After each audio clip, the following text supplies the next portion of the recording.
And when we look at the population statistics, we're going to go to the second floor now, demographics. Today the situation is that there are about 890,000 people living all over Jerusalem, of which there are about 25,000 Christians. And the rest are about 300,000 Arabs who mostly live in the eastern part of the city, and in about 550,000 Jews who live in Jerusalem.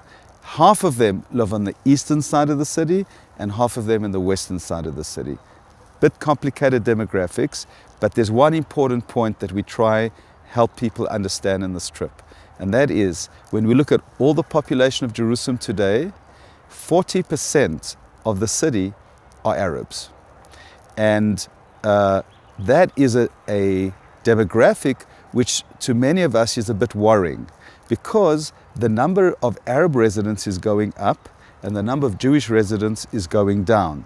This is because Jews are leaving the city because they cannot afford to buy apartments here, and the job opportunities are not as much as they should be, and they're looking in other places where there's more affordable housing and jobs.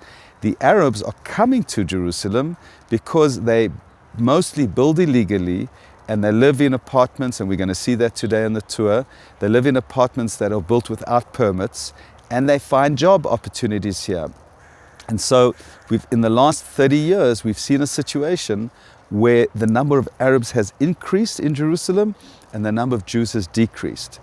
And this is eroding the Jewish majority in Jerusalem. And we are very worried that if the Arab numbers continue to increase, they will eventually take over the city hall. They can vote if they want to. Today they don't vote.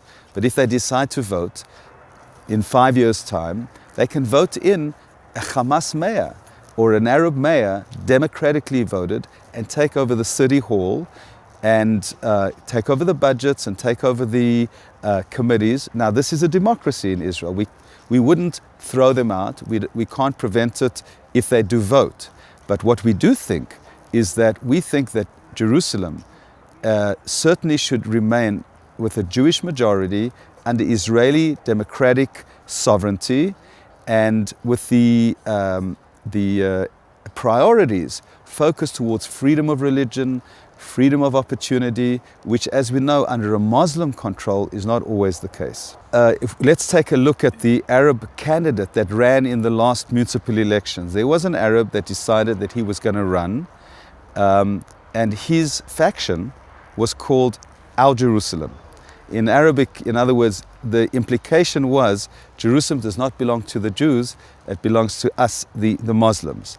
And if you just look at the propaganda of many of the Arab parties, it is a propaganda which does not recognize the Jewish state and says that we have stolen Palestinian land.